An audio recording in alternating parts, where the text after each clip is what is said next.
What is abundance? The feeling of abundance is the feeling of having, right? What is the feeling of having? It's gratitude. It's to feel grateful.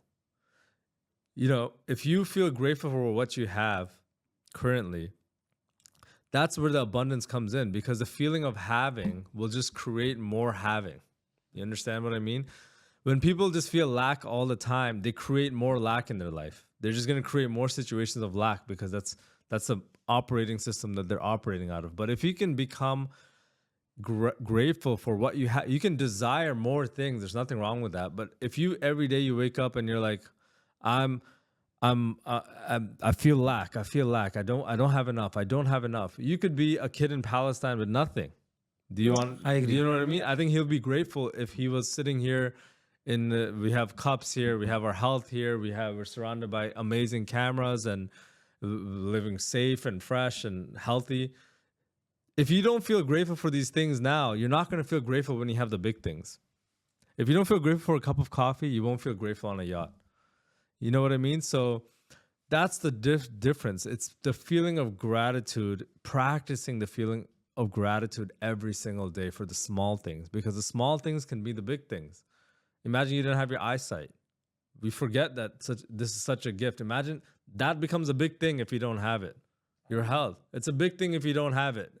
But we take them as small things, but the small things become the big things. So it's the people, if you can really just live in gratitude every single day, every single morning you wake up, you will develop an abundance mindset, an abundance frequency, which will create more. The universe will give you more of what you believe in. If you believe in abundance, it'll give you more abundance. If you believe in lack and scarcity, it will show you, oh, that's what you believe, that's what you think about. Here's more.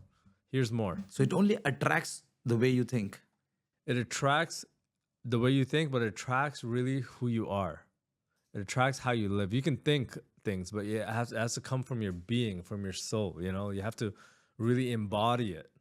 Yeah, I have seen some people, in my life. They don't have much of the materialistic things around them, but yet they feel a feeling of fulfilled. And on the other side, I see some people having a lot of materialistic achievements, but yet they feel empty within themselves. They feel lonely, maybe low with power, low with energy. And even if they want to do something, they come with a very fearful mindset or with a locked mind. Did you come across anytime such type of people in your courses? Yes. I meet so many people that I meet a lot of rich people, but they're kind of in the old world of rich. And yes, they have a lot of money, but if you look at their relationships, nobody wants to be around them. They're actually very unhappy. They have a lot of insecurities. They can have all the cars, they can have all the houses, they can have everything, but still they feel lack and empty and fulfillment, because they just did everything just for the sake of money, and they thought that money alone will make them happy. But money is important, don't get me wrong. Do not get me wrong, but they gave up their health, they gave up their relationships and everything. They live a life where there's a lot of broken relationships on the way, because relationships is what's going to make life amazing. So I run into lots of people who forget how to just have a practice of gratitude every single day. So in the quantum life, we really cultivate a practice of gratitude until it is really in your subconscious mind, until it's really, you're living in a state of gratitude. And energetically, when the universe, you're in a default state. Your default state is gratitude. Your default state has to, it requires, like going to the gym. You have to go every single day and practice it diligently for long enough until it becomes your state of being. And when it becomes your state of being, energetically, the universe will read that as, oh, you like that? Let me give you more. You like that? Let me give you more. So it's important to expand our container, because if you're a tight container full of limiting beliefs and lack and scarcity, the universe can't fill up your cup, But if you can stretch yourself out, stretch it out, you can receive more. So is it only universe, or is it something to do with neuroscience as well in your mind? It's science backed. This is all science backed. This is not just airy fairy stuff. This has all been backed by science. It's at a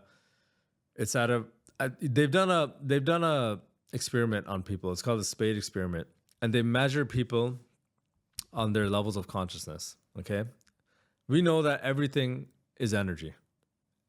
Nothing is everything. If you look at this at a subatomic level, it's vibrating, it's moving. 100%. Okay, everything, the tables, the walls, everything is energy.